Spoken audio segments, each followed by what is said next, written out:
அலைக்கும் வரஹ்மத்துல்லாஹி வபரகாத்துஹு. கண்ணியத்துக்குரிய இஸ்லாமிய மக்களே, மௌலுதில் கவிதைகள் பாடல்கள் எழுதப்பட்டிருக்குது, அதை நாம் பாடுகிறோம். அதில் கவிதைகள் பாடல் இருப்பதனால் மௌலுது கூடாது என்று ஒரு குற்றச்சாட்டு, எத்தனையோ குற்றச்சாட்டு வச்சாங்க. அந்த மௌலுதில் தடுக்கிறதுக்கு முடியாமல் போச்சு. கடைசியாக மௌலுதில் பாடலும் கவிதையும் இருக்குது, அதனால் அது கூடாதுன்றாங்க. அப்போது மொபைலில் நீங்கள் பார்க்கலையே சினிமா பாடல்கள்லாம் வரத்தானே செய்யுது. தூக்கி அடிங்க பார்க்க மொபைலில் கொஞ்சம் கீழே அடிப்பீங்களா? அடிக்க மாட்டீங்க.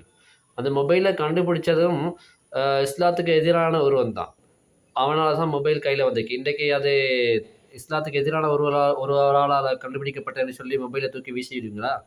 அப்போ அல்லாஹுடைய நேசர்களால் இயற்றப்பட்டது தான் மௌலுது என்று சொல்லுது. மௌலுது என்று சொன்னால் பிறப்பு என்று அர்த்தம்.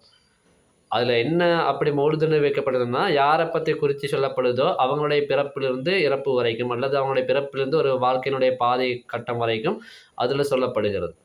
அப்போ அதில் உரைநடையாக வரக்கூடியதை ஹிகாயத் என்றும், கவிதை போன்று வரக்கூடியதை ஷியார் என்றும், அதே போல் பாடல்கள் போன்று வரக்கூடியதை பைத்தன்னு சொல்லுவார்கள். நபிகள் நாயம் ஸல்லல்லாஹு அலைஹி வஸல்லம் அவருடைய சபையில் 3 சஹாபாக்கள் கவிஞர்களாக இருந்தாங்க. அதில் பிரதானமானவர் ஹஸ்ஸான் இப்னு சாபித் ரலியல்லாஹு அன்ஹு. அவங்க எப்போவுமே ரசூல் ஸல்லல்லாஹு அலைஹி வஸல்லம் புகழ்ந்து பாடுறாங்க. இப்போ நாங்களும் மௌலுதில் அதை புகழ்ந்து அதே போன்று புகழ்ந்து பாடல்கள் பாடுவதனால், கவிதைகள் பாடுவதனால் இவங்க சொல்கிறாங்க என்ன கேட்டால், நபிகள் நாயகம் ஸல்லல்லாஹு அலைஹி வஸல்லம் காலத்தில் இந்த கவிஞர்களை வந்து யுத்த காலத்தில் அந்த களைப்பு தீர்வதற்காக, அதே போல் எதிரிகள் அவர்களை எதிர்த்து வருகின்ற பொழுது அவர்களை எதிர்த்து பாடினாங்க, அவ்வளோதான் பாடினாங்களே தவிர புகழ்ந்தெல்லாம் பாடலைன்றாங்க. நான் கேட்கிறேன், நபிகள் நாயகம் ஸல்லல்லாஹு அலைஹி வஸல்லம் அவங்க மக்காலிருந்து மதீனாவுக்கு வரும்பொழுது மதீனத்து சிறுவர்களெல்லாம் கைப்பிடித்து கொண்டு பாடினாங்களே, தால அல் பத்ரு அலைனா மின் சனியாத்தில் விதான்னு சொல்லி. அப்பன்னு அவங்க மதீனாக்குள்ளே வழக்கம் யுத்தமாக நடந்து கொண்டு இருந்தது. அவங்கள வரவேற்பதற்காக வரவேற்பு பாடலாக அதை பாடினாங்க. அதே போல் நபிகள் நாயகம் ஸல்லல்லாஹு அலைஹி வஸல்லம் அவங்க ஒரு பத்ர் யுத்தத்துக்கு பின்னால் ஒரு கல்யாண வீட்டுக்கு போகிறாங்க. அங்கே சிறுமிகள் ரபான் என்று சொல்லக்கூடிய அந்த தஃப் அடிச்சுக்கிட்டு, தஃப் என்று சொல்லக்கூடிய அந்த ரபான் அடிச்சுக்கிட்டு பாடல் பாடினாங்க. யாரை பற்றி? பத்ர் சஹாபாக்களை புகழ்ந்து பாடினாங்க.